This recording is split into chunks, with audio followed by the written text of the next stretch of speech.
Teman semua, perkenalkan nama saya Kamila Ledo, biasa dipanggil Amel. Saya dari SMA Kristen Keping Manado, kelas 10C. Di kesempatan kali ini saya akan menjelaskan pengenalan konstitusi dalam kehidupan sehari-hari. Jadi, konstitusi adalah hukum yang paling tertinggi. Tujuan konstitusi adalah mencapai keadilan, ketertiban, kewajiban, nilai idean seperti kemerdekaan, kebebasan, kesejahteraan, serta kemurahan bersama. Fungsi konstitusi adalah untuk menentukan dan membatasi kekuasaan negara. Perubahan konstitusi segala ketentuan dan aturan mengenai ketatanan negara atau undang-undang dasar suatu negara. Konstitusi dibagi menjadi dua, yaitu konstitusi dibagi menjadi dua, yaitu tertulis dan tidak tertulis.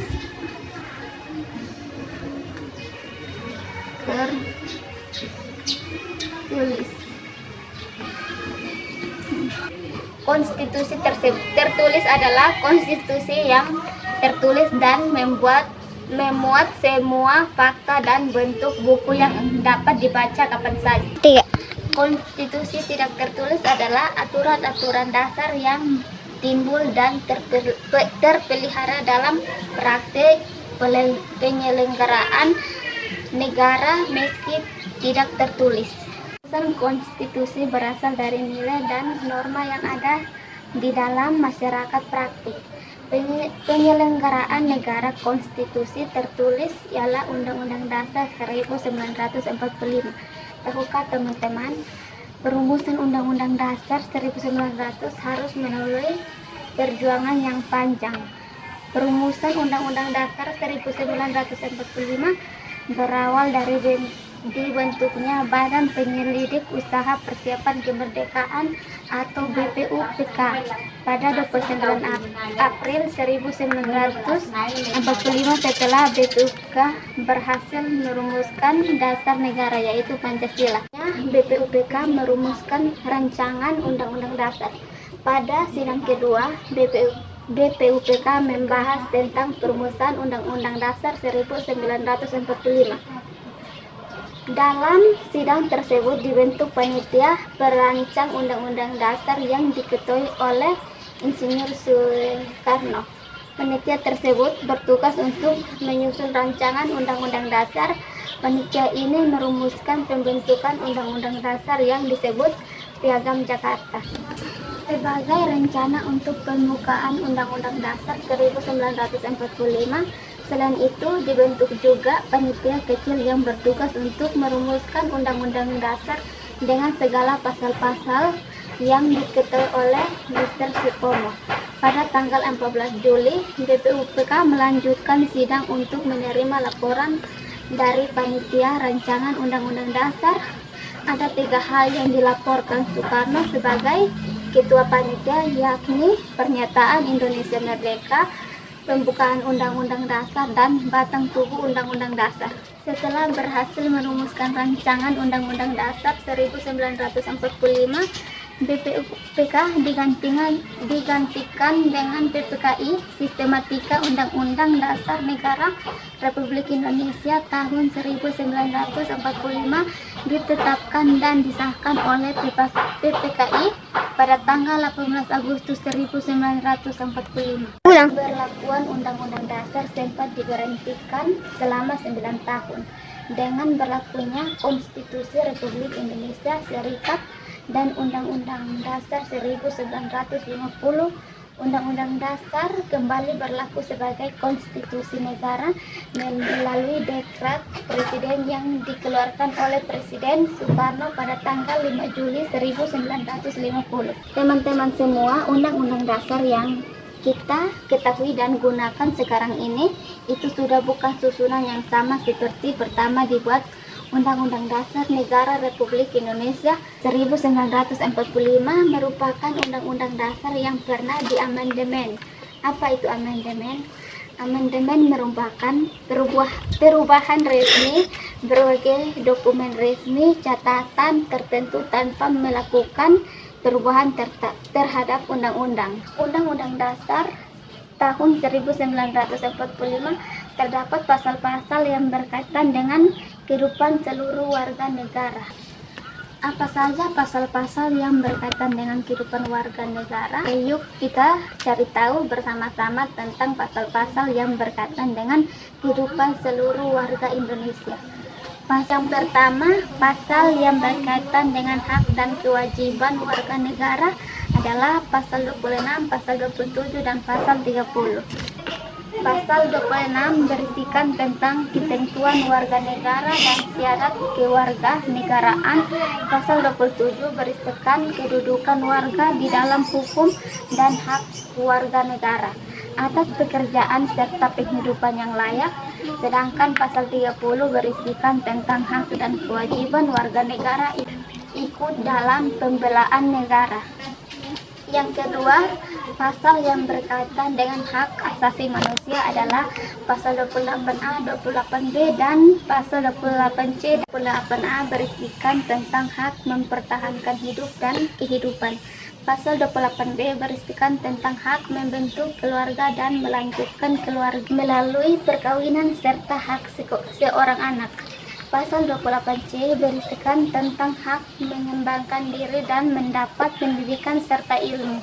Pasal yang berkaitan dengan kebebasan beragama adalah pasal 29.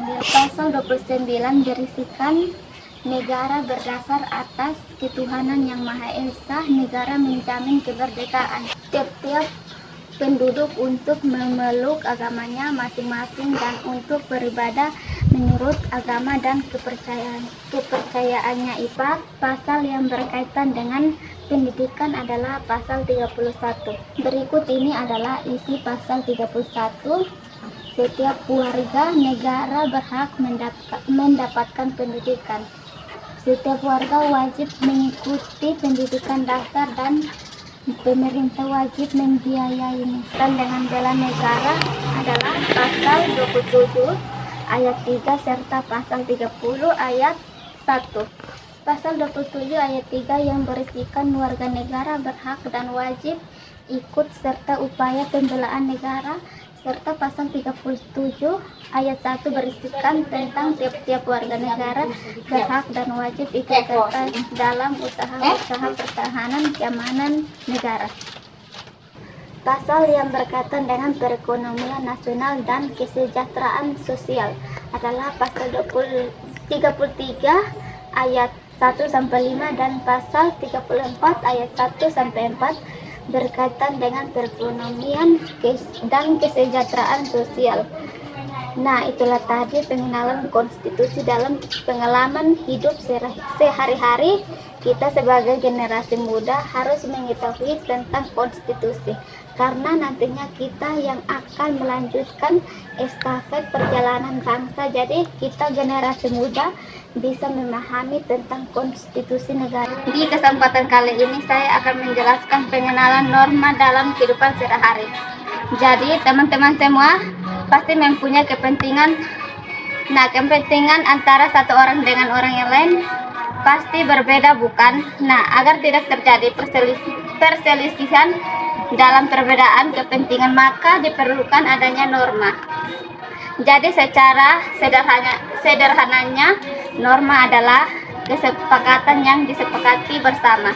Agar kalian semua mengetahuinya, yuk simak video ini sampai selesai. Dalam berkehidupan masyarakat pasti kita saling berinteraksi, bukan? Bagaimana tidak, kita kan makhluk sosial yang selalu membutuhkan orang lain. Nah, dalam kehidupan bermasyarakat pasti kita akan selalu terjadi konflik. Tetapi sebagai masyarakat membutuhkan kehidupan yang harmonis. Sehingga norma adalah aturan, petunjuk, kaidah yang dibuat untuk menilai baik dan buruk, atau aturan mengenai hal-hal yang boleh dan tidak boleh dilakukan. Contohnya, di tempat-tempat tertentu biasanya terdapat larangan untuk membuang sampah sembarangan Oleh karena itu, jika ada orang yang membuang sampah sembarangan, akan menerima sanksi berupa teguran. Kasus ini merupakan salah satu contoh dari norma. Teman-teman semua, norma memiliki beberapa nilai yang harus dipelihara. Pertama, menjaga ketertiban dan keamanan.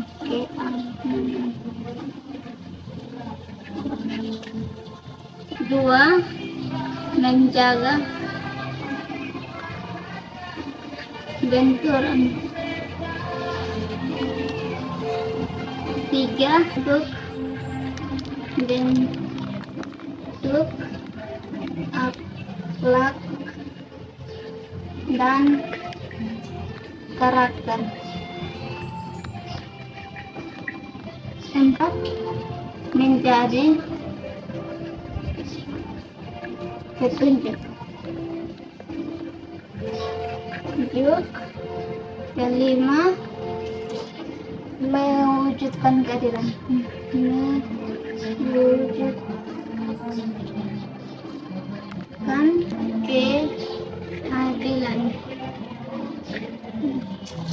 Berdasarkan sumbernya, norma dibagi menjadi 4, yaitu yang pertama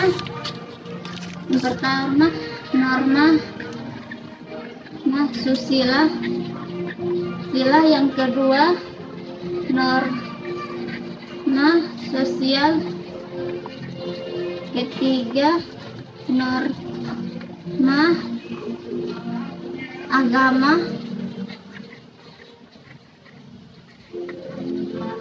keempat norma hukum. Norma susila adalah aturan pergaulan dalam masyarakat yang bersumber dari hati nurani manusia yang berkaitan dengan pemahaman baik dan buruk yang ada di dalam kehidupan masyarakat, seperti pergaulan antara pria dan wanita. Contohnya, tidak berbicara kasar terhadap orang lain. 2, menjaga kebersihan pribadi. 3, tidak berbohong atau menipu. 4, menghormati orang yang lebih tua. Dan yang kelima, menolong orang yang lebih tua. Norma sosial adalah aturan pergaulan dalam masyarakat yang menata tindakan manusia dalam pergaulan dengan sesamanya, seperti bagaimana berbicara dan bertindak yang sopan. Contohnya, 1, menjaga kerukunan di lingkungan masyarakat. 2, menjaga hak anggota masyarakat. 3, membuang sampah pada tempatnya. 4, membantu sesama tanpa pamrih. 5, menjaga kebersihan lingkungan. Yang ketiga, norma agama. Norma agama adalah pergaulan dalam masyarakat yang bersumber dari ajaran agamanya. Contoh, tidak membeda-bedakan teman yang berbeda agama. 2, menghargai serta menghormati agama orang lain. Dan yang ketiga, tidak mengganggu orang yang sedang beribadah. Keempat, norma hukum. Norma hukum adalah aturan pergaulan dalam masyarakat yang berasal dari peraturan yang dibuat oleh pemerintah atau DPR, DPRD di berbagai tingkatan. Contohnya, 1, membayar pajak. 2, setiap orang menaati rambu lalu lintas. Yang ketiga, setiap siswa wajib mengikuti upacara pada hari Senin. Yang keempat, setiap orang yang mengemudi kendaraan bermotor harus memiliki SIM.